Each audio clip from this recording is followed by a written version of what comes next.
um exemplo em que isso não pode ocorrer. Show de bola. Exemplo: escolher entre 20 pessoas uma comissão de 4 integrantes. Dividida não, é dividida, professor. Oh, que beleza, errei ali o português. Mas beleza, dividida em presidente, tesoureiro, secretário e bobo da corte. Ah, hein? Então beleza, vamos lá. Vamos escolher aqui. Nós temos 4 pessoas para escolher, 4 integrantes, 4 casinhas. Quantas opções para a primeira? 20. Quantas opções eu tenho de escolha para a segunda? Como uma ficou aqui, ó, uma ficou aqui, me sobram 19 pessoas. Então, 19. 2 já foram. Quantas opções eu tenho para a terceira? 18. E para a quarta? 17 opções. Vamos ver então se aqui eu corto ou não corto com fatorial. Vamos ao exemplo. A primeira pessoa, o presidente, é o Chuchu, tá? Chuchuzinho. A segunda pessoa que eu escolhi para ser o tesoureiro é a Borboletinha.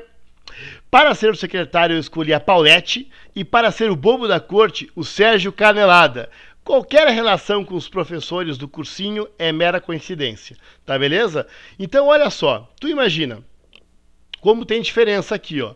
Se eu mudar a ordem, se ao invés do presidente ser o Chuchu, o presidente for a Borboletinha, tu imagina, tchê, o Chuchu sendo presidente, nossa, olha, socialismo na certa. O cara vai querer que todo mundo seja igual à China. Ah, puta que pariu, né? Vai querer que todo mundo use barba. Vai ser o presidente que vai gritar o tempo todo. Mas, em compensação, se ao invés do Chuchu ser o presidente virar a minha borboletinha aqui, tu imagina, todo mundo vai ter que bater asinha, essa papagaiada toda, né? Não dá certo. Mudou a ordem aqui, ó. Mudei a ordem, ficou igual? Claro que não ficou igual. Ora, o Chuchu prefere 1000 vezes ser presidente do que ser tesoureiro, tá? Então, se eu mudo a ordem, muda a minha comissão. Muda porque eu troco as posições. O cara deixa de ser presidente e passa a ser tesoureiro. Então, mudou a ordem, ficou igual? Não ficou igual. E se não fica igual, eu não faço nada. Eu vou decorar assim, ó. Mudou a ordem, ficou igual, corta com fatorial. Mudou a ordem, não ficou igual, não faço nada. Então aqui eu apenas multiplico. Isso vai dar 116.280 comissões diferentes. Viram a diferença? Beleza? Essa é a diferença. O primeiro problema que eu fiz era combinação. E esse problema que eu estou fazendo aqui é arranjo. Porque eu mudei a ordem, eu mudei a ordem e alterou. Alterou arranjo. Mudei a ordem, conservou, que foi o primeiro caso. Conservou combinação, tá beleza? Então lá no primeiro caso, deixa eu voltar aqui, ó. No primeiro caso, que seria esse aqui, eu usaria combinação. Opa, volta lá. Combinação de 24 a 4. Daria esse número aqui a resposta, tá? E no meu segundo caso, tá? Aqui nós utilizaríamos arranjo de 24 a 4. O meu N seria 20 e o meu P seria 4. Daria essa resposta aqui se eu aplicasse na fórmula, tá certo? Beleza, então vamos agora para o que deixa a gente nervoso. Probabilidade, né? Show de bola. O que é a probabilidade de um evento acontecer? É os casos favoráveis dividido pelo total. Então imagina que eu estou jogando uma moeda para cima. Qual é a probabilidade de cair cara? 1 de 2, né? Por quê? Qual é o caso favorável? Cara, 1. Qual o total de casos? 2. Cara ou coroa? Então é de 50%. 1 sobre 2, que dá 0,5, que é o mesmo que 50%. E nós temos uma relação aqui muito importante, que a probabilidade do evento acontecer é igual a 1 menos a probabilidade dele não acontecer. Tá certo? Essa fórmula é importante. E quando é que eu vou utilizar essa fórmula? Quando for mais fácil calcular a probabilidade do evento não acontecer. E qual é a frasezinha que eu tenho que gravar para me lembrar de usar essa fórmula? Quando aparecer no texto, no problema, o pelo menos 1. A probabilidade de pelo menos uma pessoa... pelo menos 1 é mais fácil calcular o contrário de pelo menos 1, que é nenhum. Então, toda vez que aparecer essa frase no texto, vocês vão grifar e vão lembrar dessa fórmula, que a probabilidade do evento acontecer é 1 menos a probabilidade dele não acontecer. Tá tranquilo? Vamos para exemplo. Vamos lá, o primeiro. Qual a probabilidade de uma mãe ter 3 filhos do mesmo sexo? 3 crianças do mesmo sexo.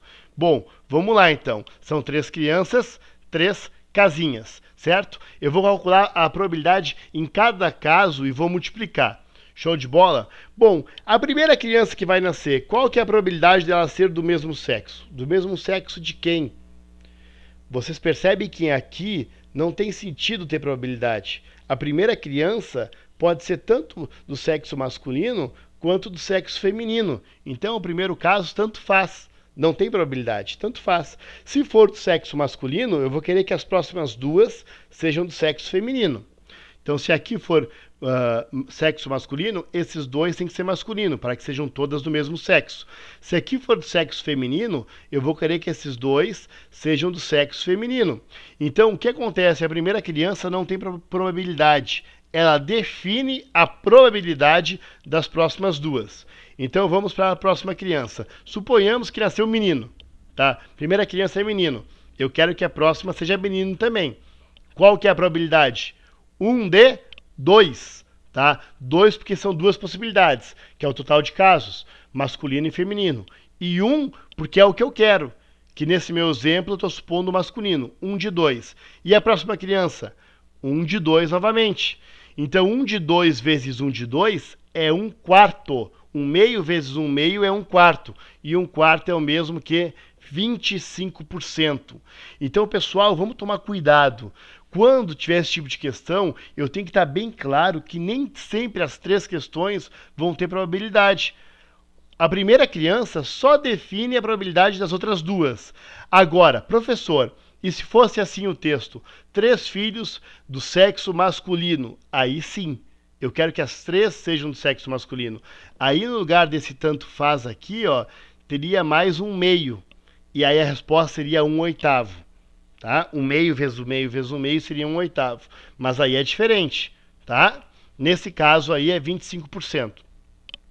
Beleza, vamos ver outro exemplo aqui, que caiu no simulado de vocês, tá? Do Enem.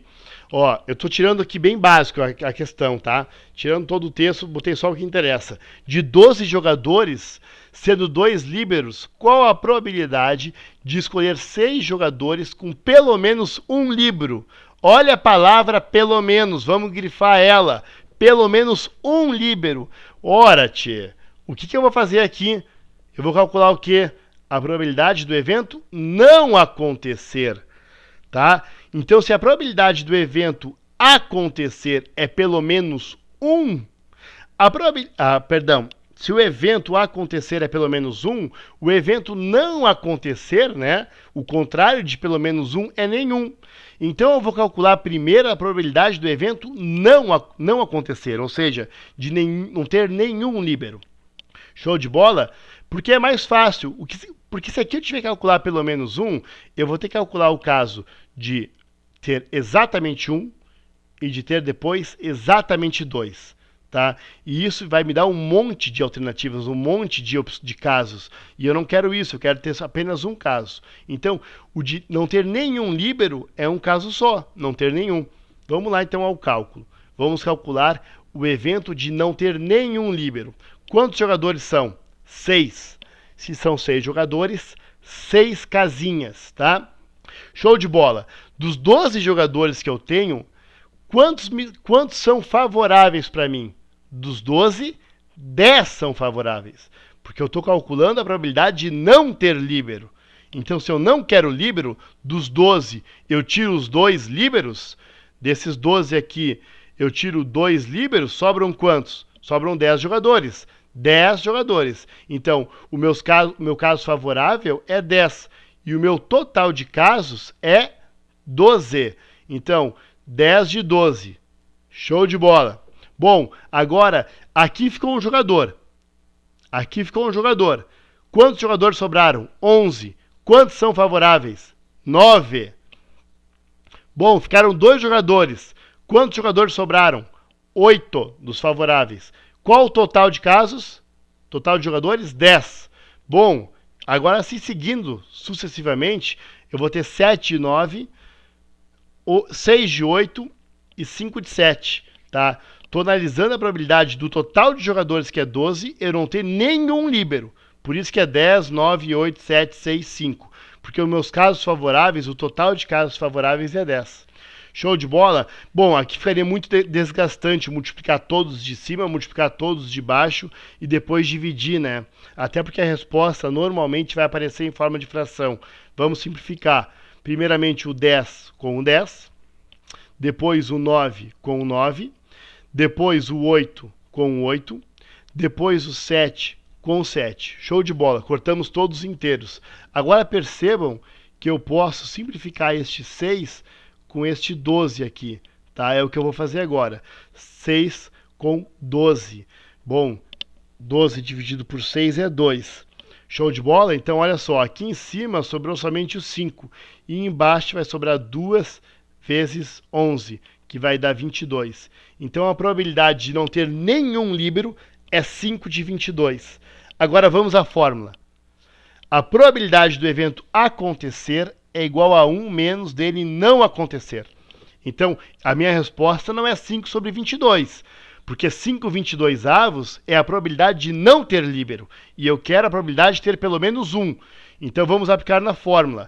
A probabilidade de ter pelo menos um líbero é 1 menos 5 sobre 22, tá?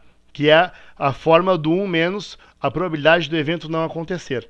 1 menos 5 sobre 22 dá 17/22. É só aplicar aí MMC, né? E aplicar e calcular. Chegamos à resposta, 17/22. Beleza, pessoal? Então eu espero ter ajudado vocês um pouquinho, tá? Com umas últimas dicas. Não dá para me estender muito, porque os vídeos não podem ficar muito grandes. A ideia é que vocês apenas relembrem algumas coisas que vocês viram em sala de aula para dar aquela última fixada no conteúdo. É isso aí, pessoal. Universitário Torres, faça parte dessa turma.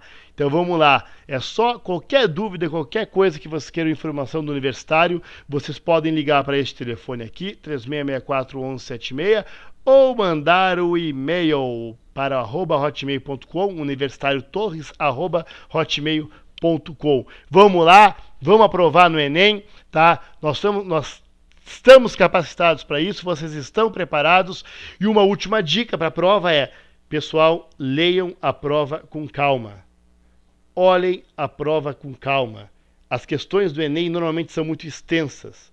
Olhem ela com calma. Vejam bem o que está perguntando. Normalmente tem um monte de informação desnecessária na prova. Vejam bem o que a questão está perguntando. Tá? E depois voltem no texto e procurem somente aqueles itens que vocês realmente precisam, tá certo? Faça com calma, procurem riscar as palavras-chave como pelo menos um, tá? Essas coisas que são importantes, tá beleza? Boa sorte, pessoal, tá? Eu espero que nós tenhamos um índice altíssimo de aprovação e nós vamos ter. É isso aí, Universitário Torres. Universitário!